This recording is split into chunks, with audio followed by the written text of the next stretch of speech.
Selamat pagi Bapak Ibu jemaat Tuhan, dimanapun saudara berada pagi hari ini.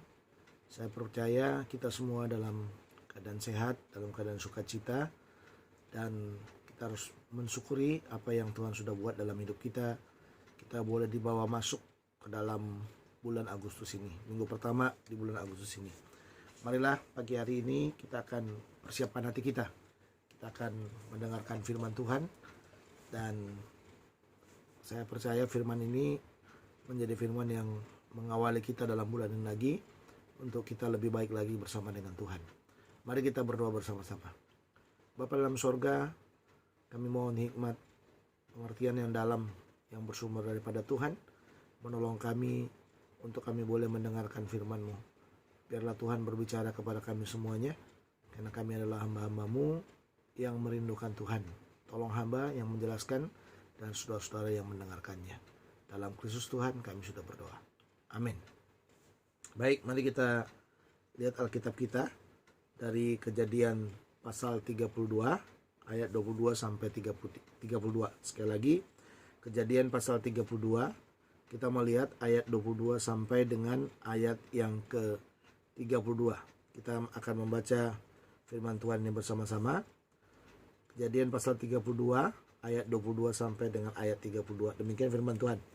Pada malam itu Yakub bangun, dan ia membawa kedua istrinya, kedua budaknya perempuan, dan ke-11 anaknya, dan menyeberang di tempat penyeberangan sungai Yabok. Sesudah ia menyeberangkan mereka, ia menyeberangkan juga miliknya.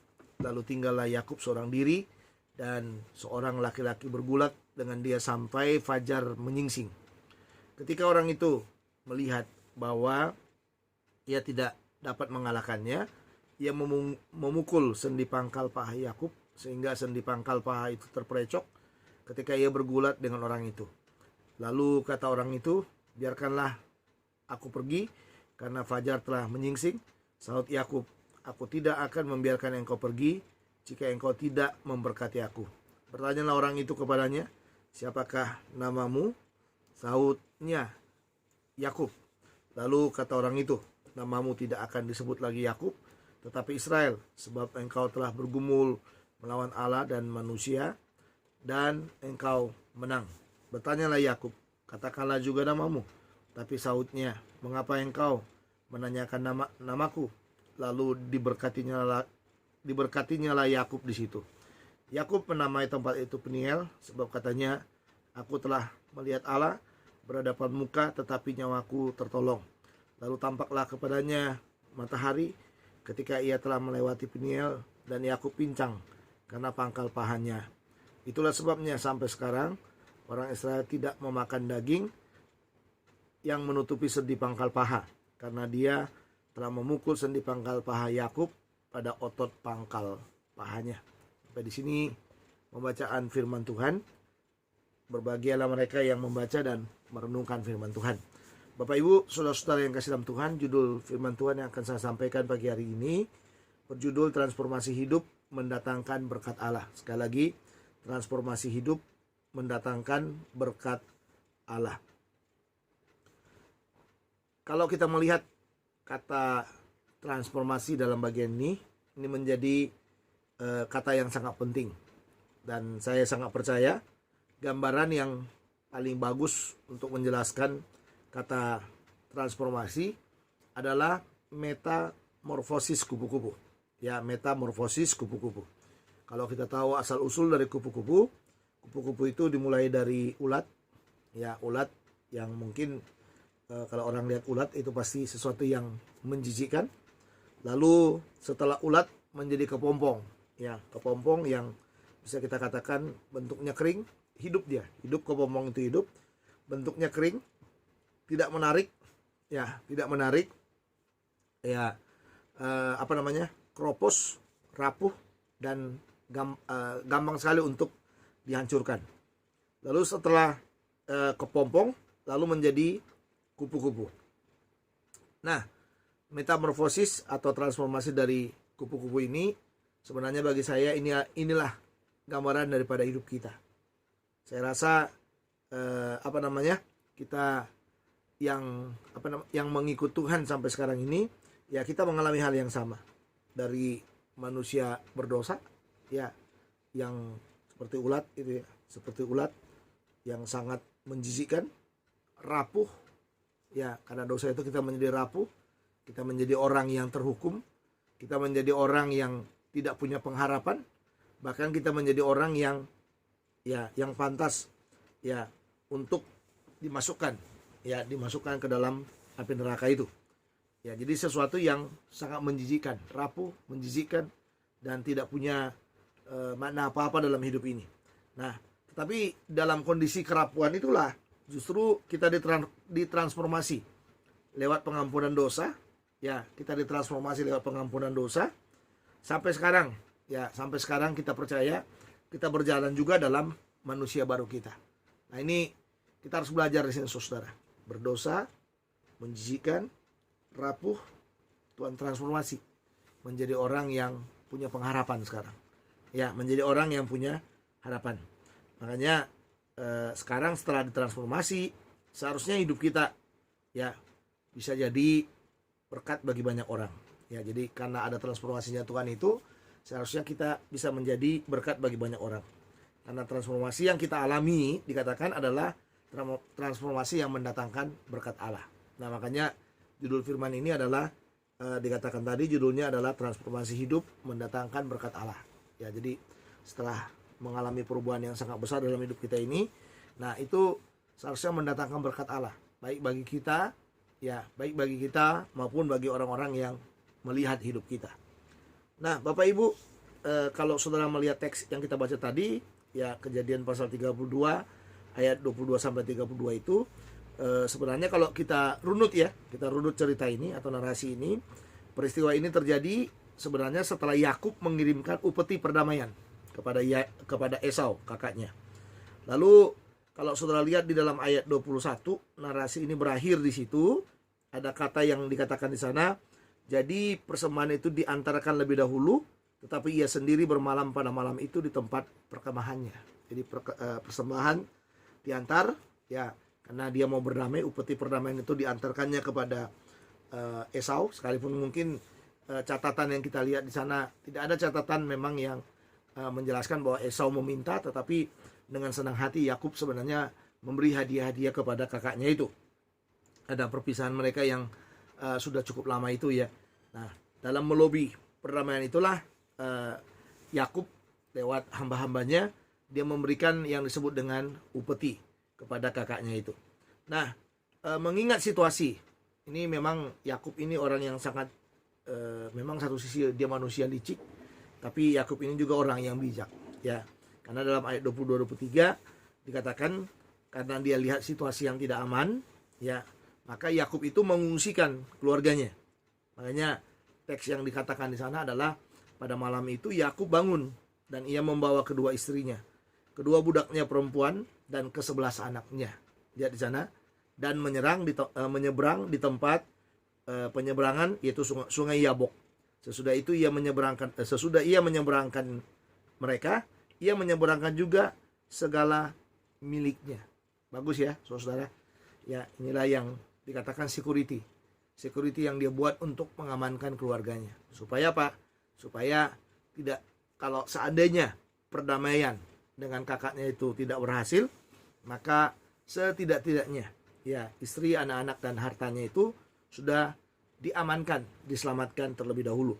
Nah, sehingga dikatakan di dalam ayat yang berikutnya itu ya, setelah dia menyeberangkan, ada kata yang sangat penting yang kita lihat dalam teks ini, yaitu kata lalu tinggallah Yakub seorang diri.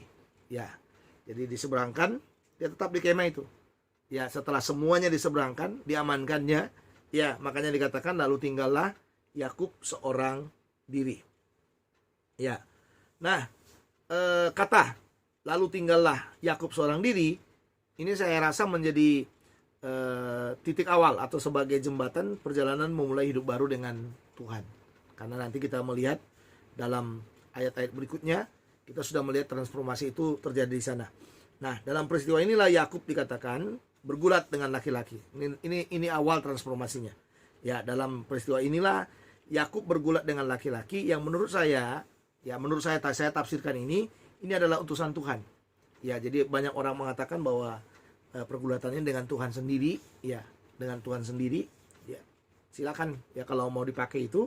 Tapi bagi saya secara pribadi, saya lebih suka untuk mengatakan bahwa ini adalah utusan Tuhan, atau Tuhan yang mengutus seseorang, bisa malaikat, bisa juga orang tertentu atau siapapun itu, tapi bagi saya itu utusan Tuhan. Lebih cenderung kepada makhluk supranatural yang mengambil wujud manusia pada waktu itu, ya, karena dikatakan di dalam bagian itu dalam peristiwa inilah Yakub bergulat dengan laki-laki. Kita baca ayatnya ya.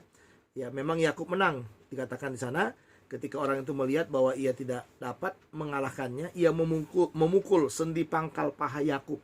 Ya, sehingga sendi pangkal paha itu terplecok ketika ia bergulat dengan orang itu. Jadi kalau ini Tuhan yang sedang bergulat dengan dia, saya rasa kurang pas kita mengatakan bahwa Tuhan bisa dikalahkan oleh Yakub ya. Kurang pas menurut saya ya. Menurut saya itu kurang pas karena nggak mungkin lah seorang Yakub bisa mengalahkan Tuhan ya. Sangat mudah bagi Tuhan untuk menghancurkan Yakub. Tapi karena ini utusannya Tuhan, ya mungkin punya tenaga yang terbatas juga ya. Dan pada waktu bergulat dengan Yakub itu orang ini malah lebih kuat dari Yakub ya, sehingga itu yang dikatakan bahwa ketika orang itu melihat bahwa ia tidak dapat mengalahkan Yakub maksudnya, akhirnya dia memukul sendi pangkal paha Yakub sehingga sendi pangkal paha itu terpelecok ketika ia bergulat dengan orang itu ya. Nah, setelah pergulatan yang panjang inilah dalam ayat 27 sampai 32 diceritakan bahwa transformasi itu akan terjadi bagi Yakub.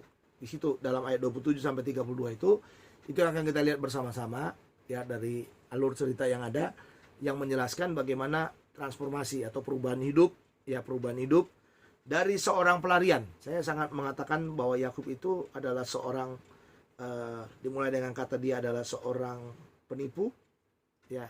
Dia pernah ditipu sehingga dia menjadi penipu.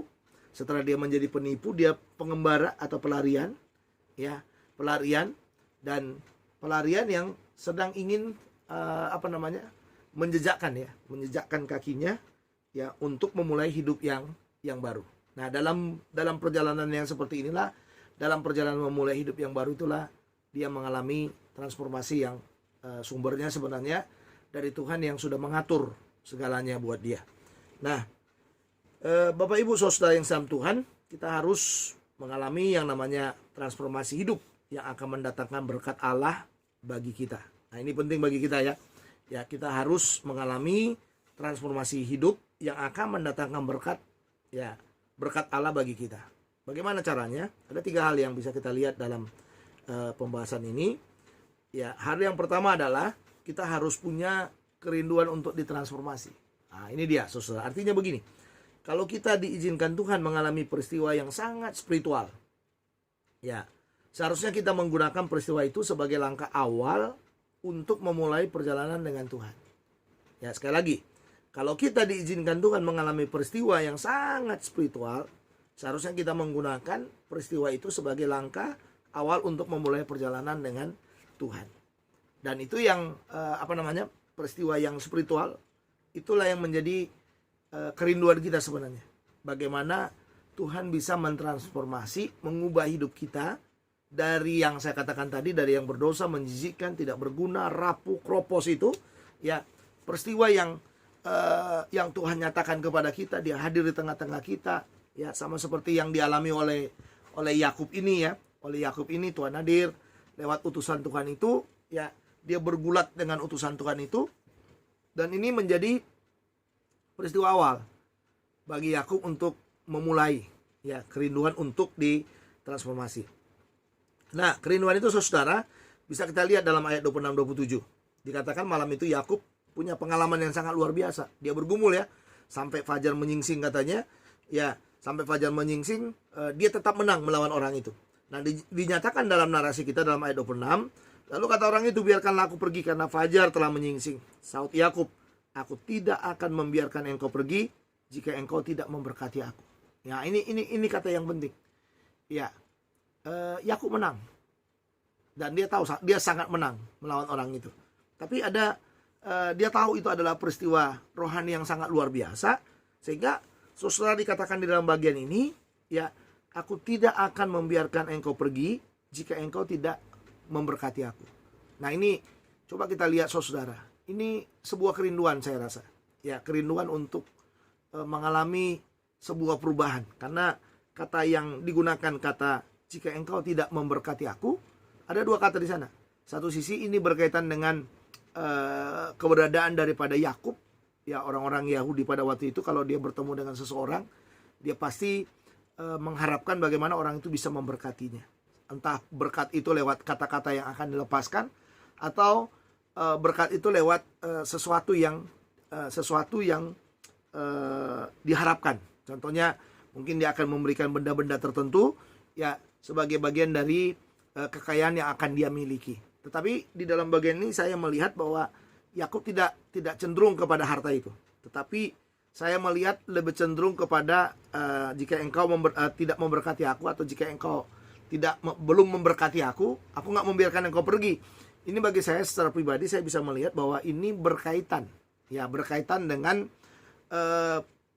kerinduan bagaimana dia bisa mengubah hidupnya. Kerinduan bagaimana dia bisa mengalami transformasi yang luar biasa. Karena kata diberkati dalam bagian ini bagi saya secara pribadi yang meneliti teks ini dan yang mengkhotbahkan teks ini, saya bisa melihat bahwa ini kata yang menjadi kata yang penting yang bisa kita lihat, ya, bagaimana Yakub itu memulai hidup baru dengan Tuhan. Ya, makanya dikatakan ia tidak menginginkan orang itu pulang sebelum memberkati dia. Makanya dalam bagian ini saya katakan inilah titik awal transformasi hidup yang menuju berkat Tuhan bagi kita. Ya, atau bagi Yakub secara pribadi, inilah titik awal transformasi hidup yang menuju berkat Tuhan bagi kita. Transformasi kita dimulai dengan pergulatan yang panjang dengan Tuhan. Yang kita perlukan adalah berkat Tuhan bagi kita. Jadi kadang-kadang dalam hidup ini saudara, kita punya pergumulan yang panjang dengan Tuhan. Ya, bagaimana memulai sesuatu yang baru dengan Dia. Makanya saya katakan tadi, ya, kita harus punya kerinduan untuk ditransformasi.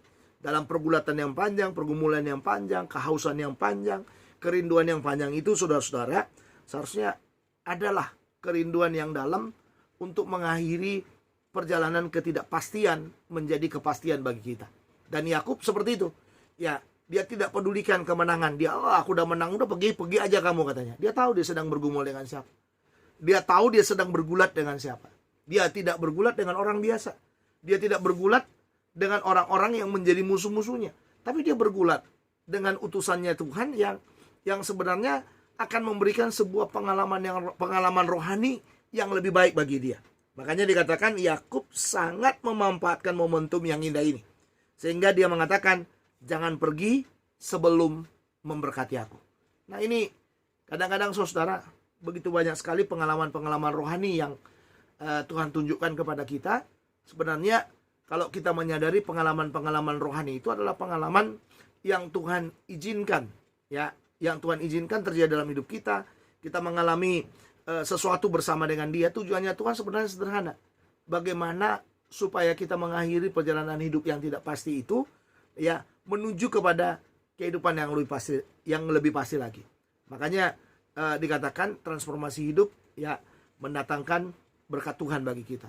Jadi sebenarnya kalau kita mengubah hidup kita ini, berkat Tuhan itu tersedia bagi kita. Ya, tapi kadang-kadang saudara, kita ini lebih asik dengan apa? Dengan perjalanan-perjalanan yang sifatnya sementara itu. Kita lebih asik dengan perjalanan-perjalanan yang menjijikkan. Ya, kita lebih asik dengan perjalanan-perjalanan yang sifatnya sementara. Kita bergulat dengan persoalan-persoalan yang tidak diperlukan dalam hidup ini. Sementara Tuhan itu sebenarnya mempersiapkan sesuatu yang pasti, sesuatu yang bisa menjamin kita, dan sesuatu yang bisa menguatkan kita. Nah, makanya dikatakan dalam bagian ini, kita harus mengalami transformasi hidup yang akan mendatangkan berkat Allah bagi kita. Bagaimana caranya? Ya, cara yang pertama tadi, kita harus punya kerinduan untuk ditransformasi. Yang kedua adalah, kita harus siap hidup dengan transformasi baru. Jadi, bukan hanya punya kerinduan untuk ditransformasi, tapi yang kedua ini penting. Kita harus siap hidup dengan transformasi baru. Artinya begini, kerinduan kita untuk mengalami transformasi pasti Tuhan kerjakan bagi kita. Kalau Tuhan sudah kerja, kita harus menjalaninya bersama Dia, menjalani semua transformasi kita. Dalam arti kita harus mulai belajar bagaimana meninggalkan hidup lama kita, bagaimana meninggalkan keinginan-keinginan kita, ya, bagaimana meninggalkan sesuatu yang tidak pasti tadi, dan bagaimana berjalan dengan kepastian bersama dengan Tuhan. Nah, itu jelas dikatakan ya, dalam ayat 27-28, dikatakan di sana, bertanyalah orang itu kepadanya. Ya, orang yang bergulat tadi bertanya kepada Yakub, siapakah namamu? Sautnya, Yakub. Lalu kata orang itu, namamu tidak akan disebut lagi Yakub, tetapi Israel. Sebab engkau telah bergumul melawan Allah dan manusia, dan engkau menang. Kau telah bergumul melawan Allah dan manusia, dan engkau menang. Ya, saya, karena ini utusannya Tuhan, ya mungkin itu yang dikatakan. Kamu sudah bergumul melawan Allah dan manusia, tampilannya adalah manusia, ya, dan engkau menang, ya, dan engkau menang. Nah, tetapi yang menarik saudara, ada kata siapakah namamu? Dia katakan Yakub. Yakub artinya penipu, manusia licik, ya, penipu, manusia licik. Dari sejak awal saudara melihat, ya, dari mulai dia merebut berkat dari kakaknya Esau itu, makanya dia sangat takut dengan Esau itu karena persoalan itu, ya kan, persoalan itu, ya. Sampai dia lari ke rumah Laban, ya, ternyata di rumah Laban, ya, dia ketemu dengan penipu yang jauh lebih ulung dari dia lagi, ya. Lalu dalam perkawinannya juga dia ditipu, harusnya hanya 7 tahun perjanjiannya, ya, dia untuk mendapatkan mendapatkan Rahel, tetapi saudara, yang terjadi justru bertambah, karena di malam pertamanya itu yang dikasih adalah Lea. Ya, yang dikasih adalah Lea. Tapi karena cintanya dia kerja lagi 7 tahun. Dan dalam pekerjaan 7 tahun kedua itu, kita bisa melihat kelicikan-kelicikan di sana. Dan akhirnya lari keluar. Nah, itu tadi pelarian ya. Dia menjadi pelarian itu, dia keluar. Ya, dan pada waktu dia menjadi pelarian itu, di sanalah sebenarnya suasana yang sangat kropos, suasana kepompong, ya, kepompong yang tidak berarti itu, ya, dialami, saudara. Dialami oleh Yakub dalam perjalanannya itu. Makanya waktu ditanya siapa namamu, Yakub, dia tidak mengubah nama itu. Ya, aku penipu katanya. Siapa namamu? Penipu. Itu ya saudara ya. Ya, makanya besok-besok jangan bikinlah nama anak kita itu ya. Kalau saudara punya anak, jangan bikinlah namanya Yakub, karena memang Yakub itu adalah penipu, orang licik, ya, orang licik, ya, orang yang menghalalkan semua cara, ya, untuk mendapatkan sesuatu yang dia rindukan. Nah, tapi saudara, transformasi dikatakan dia mengalami transformasi di sini. Perubahan dikatakan dari segi nama, dia artinya penipu, sekarang diubah menjadi Israel. Ya, Israel artinya orang yang bergumul dan menang. Nah, ini luar biasa nih saudara. Dia bergumul tapi menang. Ya, jadi sekarang perjalanan itu sudah menjadi perjalanan yang berubah sebenarnya. Dari yang mengandalkan kekuatannya sendiri, mengandalkan kemampuannya, sekarang ditransformasi.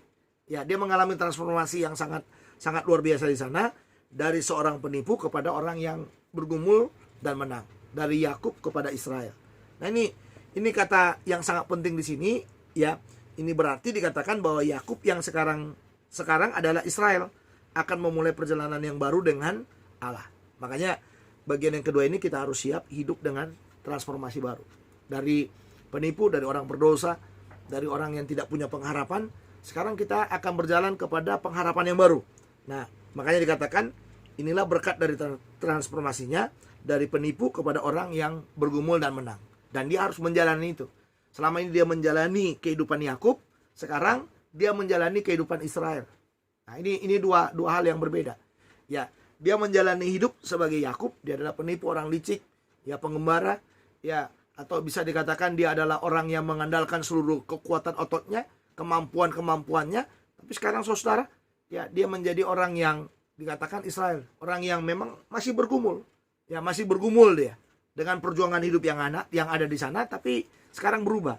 Ya, dalam pergumulan yang panjang itu ternyata dikatakan Allah menyertainya, dan dia harus siap hidup dengan transformasi itu. Jadi siap hidup dengan transformasi itu, ya, ini berarti dia harus meninggalkan Yakubnya, dan sekarang dia harus berjalan dengan Israelnya. Ya, orang yang bergumul dan menang. Dalam arti kemenangan yang ada di depannya itu adalah kemenangan yang Tuhan siapkan bagi dia. Kemenangan yang kemenangan yang bisa membawa dia kepada apa? Keintimannya dengan Tuhan. Dan ini memang yang Tuhan cari. Ya, ini yang memang Tuhan cari dari mulai kelahirannya, dari mulai perjalanan hidupnya, dia adalah orang pilihannya Tuhan. Tapi kita bisa melihat sekalipun dia orang pilihan Tuhan, yang orang yang sudah ditentukan oleh Tuhan, tapi kita bisa melihat bagaimana perjalanan hidup yang panjang, bahwa Tuhan menunjukkan, saya pilih orang yang berdosa, orang yang keropos tadi itu, orang yang tidak punya pengharapan, orang yang licik, kata Tuhan saya pilih. Dan saya bisa transformasi orang yang seperti ini, ya untuk apa? Untuk menjadi pengikutnya. Nah, kita pun sama, saudara, dalam hidup kita. Siapa kita? Kalau Anda melihat perjalanan hidup kita, aduh, kita bukan orang hebat, kita bukan orang mampu, kita bukan orang yang istilahnya kita bukan orang yang luar biasa dalam hidup ini, tidak. Tapi kita ini orang-orang yang sederhana, orang-orang yang biasa. Ya, orang-orang biasa. Ya, kita orang yang sederhana, orang biasa, bahkan mungkin orang yang berdosa, orang yang sangat jahat sekali. Mungkin seperti Yakub juga, orang yang sangat licik, orang yang suka menipu dan lain sebagainya. Tapi lihat dalam bagian ini, Tuhan mampu mentransformasi. Ya, dalam perjalanan hidup kita itu Tuhan mampu mentransformasi, dan Tuhan tidak pernah mengubah rancangannya buat kita. Ya, karena setelah kita lahir ya ke dunia ini, lalu Tuhan melihat sifat jahat kita itu, lalu Tuhan bilang, nggak jadi saya pilih gitu. Nggak kayak gitu Tuhan. Tuhan itu benar-benar konsisten. Dia sudah memulai titik pilihannya kepada Yakub, ya sebelum dia ada di tengah-tengah dunia ini, dia sudah memulai titik pilihan itu. Dan Yakub ternyata menjalani hidup itu dengan penuh dosa, dengan penuh murka daripada Allah. Tetapi itu tidak mengubah. Ya, mengubah apa? Mengubah Allah untuk menunjukkan kepada dia, Yakub, aku sudah memilih engkau sejak dulu. Dan baru sekarang ini, saya akan mentransformasi kamu dari Yakub kepada Israel tadi. Dari seorang penipu yang licik, ya, yang tidak berguna, ya, yang layak untuk dimurkai, saya beri anugerah. Sekarang engkau adalah Israel. Nah, ini Israel yang artinya begini, kamu nggak lepas dari pergumulan demi pergumulan dalam hidupmu. Tapi setiap engkau bergumul setelah transformasi ini, kamu harus siap, ya, menjalani hidup yang penuh dengan kemenangan tadi. Karena dikatakan Israel artinya adalah orang yang bergumul dan menang. Bapak Ibu, saudara-saudara yang kasih dalam Tuhan, saya rasa poin ini menjadi poin yang penting buat kita. Ya, kita harus mengalami transformasi hidup yang akan mendatangkan berkat Allah bagi kita. Bagaimana caranya? Cara yang pertama tadi adalah kita harus punya kerinduan untuk ditransformasi. Cara yang kedua adalah kita harus siap hidup dengan transformasi baru. Dan yang ketiga adalah dikatakan kita harus mulai berjalan dengan berkat Tuhan. Ya, jadi bukan hanya ditransformasi, tapi kita juga harus mulai berjalan dengan berkat Tuhan. Artinya kita tidak hanya sekedar ditransformasi, tetapi kita juga butuh diberkati oleh Dia. Nah, ini luar biasa, saudara. Ya, jadi jangan hanya hidupnya berubah, kita lahir baru, ya, kita sudah mengalami perubahan yang luar biasa, tapi hidup kita jadi susah. Ya, ternyata ini yang dikatakan dalam bagian ini, kalau kita sudah ditransformasi, kalau kita sudah diubahkan, kita juga butuh berkat daripada Tuhan. Supaya apa? Supaya kita bisa berjalan dengan apa? Dengan kehidupan rohani yang baru tadi itu. Nah, perhatikan dalam ayat 30-32, dikatakan Yakub butuh nama orang. Ya, nama orang yang sudah bergumul dengan dia. Tetapi orang tersebut tidak menjawab pertanyaannya, tapi justru memberkati Yakub. Nah, ini menarik ini, saudara. Bertanyalah Yakub. Setelah ditanya siapa namamu, Yakub kasih tahu namanya. Sekarang Yakub membalik. Namamu siapa? Katanya. Ya, dikatakan di sana, bertanyalah Yakub, katakanlah juga namamu. Tetapi sautnya, mengapa engkau menanyakan namaku? Lalu diberkatinya lah Yakub di situ. Nah, ini luar biasa, saudara. Inilah utusannya Tuhan itu. Inilah utusan Tuhan yang ada Tuhan di sana juga. Ya, nggak memerlukan, nggak perlu nama katanya. Ya, udah. Ya, makanya katakan juga namamu. Tetapi sautnya, mengapa engkau menanyakan namaku? Lalu diberkatinya lah Yakub di situ. Jadi makanya dikatakan perjalanan itu harus didasarkan kepada kesadaran kita akan kehadiran Allah dalam hidup kita. Ya, jadi kita bisa melihat dalam bagian ini bahwa orang itu mau berkata begini, udah nggak usah tahu namaku. Sekarang seperti yang kau minta dari awal, jangan engkau pergi sebelum engkau memberkati aku. Sekarang aku berkati, katanya. Nah ini saudara, setelah dikatakan Yakub menjadi apa? Menjadi Israel. Dan sekarang ada berkat lagi. Ya, dia memberkatinya. Supaya apa? Supaya dia Yakub itu bisa berjalan sesuai dengan apa? Sesuai dengan namanya itu. Tapi bagian yang kedua, di sana dikatakan ada dari kata Peniel itu, ya. Jadi Yakub menamai tempat itu Peniel sebab katanya aku telah melihat Allah berhadapan muka, tetapi nyawaku tertolong. Nah, ini kesadaran menurut saya, saudara. Ini kesadaran yang sangat luar biasa. Karena kadang-kadang saudara, setelah orang merasa dia menang dalam satu pergulatan rohani, dalam pergumulan rohani itu, dia malah menyombongkan diri. Tapi saya suka dengan kata-kata yang dikatakan oleh Yakub dari kata Peniel itu, ya dari kata Peniel itu, aku telah melihat Allah berhadapan muka, tetapi nyawaku tertolong. Ya, padahal tadi namanya adalah Israel. Ya, orang yang bergumul dan menang. Ya, orang yang bergumul dan menang. Ya, atau orang yang bergulat dan menang sebenarnya. Itu arti namanya itu yang diberikan kepadanya. Tapi di dalam bagian ini tempat di mana dia bergulat dengan utusan Allah tadi itu, dia namain Peniel. Karena dia katakan aku telah melihat Allah berhadapan muka tetapi nyawaku tertolong. Dia menyadari orang yang datang sebagai utusan Allah itu, di dalam pribadi orang itu ada keilahian. Dan dia bisa mati di sana. Dan dia bisa dibunuh di sana. Ya, tapi di sana dikatakan tetapi nyawaku tertolong. Nah ini orang yang mau berjalan dengan berkat Tuhan itu saudara, dia harus menyadari siapakah aku? Ya, siapakah aku? Ya, semua yang kudapati, semua adalah anugerah yang Tuhan berikan kepadaku. Ya, jadi perjalanan rohani kita ini adalah perjalanan karena anugerah yang daripada Tuhan. Nyawaku tertolong dikatakan dalam bagian itu. Nah, makanya dikatakan berkat itu harus berefek juga ya kepada kita dan juga lingkungan kita. Ya, karena dikatakan di sana, lalu tampaklah kepadanya matahari terbit ketika ia melewati Peniel. Dan Yakub dikatakan pincang karena pangkal pahanya itu. Itulah sebabnya sampai sekarang orang Israel tidak. Nah ini yang mau saya tekankan. Ya, tidak memakan daging yang menutupi sendi pangkal paha karena dia telah memukul sendi pangkal paha Yakub pada otot pangkal pahanya. Nah ini saudara. Jadi utusan tadi itu telah memukul pangkal paha itu. Dan ternyata berkat yang dialaminya itu menjadi dialami orang juga. Orang-orang Israel tidak memakan katanya daging yang ada di atas pangkal paha itu. Nah, apa yang mau saya katakan kepada saudara? Yang mau saya katakan sederhana. Dalam berjalan dengan berkat Tuhan yang baru itu, marilah kita belajar saudara. Sebagai orang yang ditransformasi, tetapi juga sebagai orang yang diberkati oleh Tuhan. Ya, jadi jangan hanya sekedar ditransformasi yang membuat kita mengeluh dan mengeluh seolah-olah kita tidak menikmati berkat dari perjalanan rohani kita. Tapi belajarlah kita juga menikmati berkat-berkat yang bersumber daripada Tuhan itu. Nah, Bapak Ibu, saudara-saudara yang kasih oleh Tuhan, ya, sekali lagi saya katakan kepada saudara, kita harus mengalami transformasi yang akan mendatangkan berkat Allah bagi kita. Bagaimana caranya?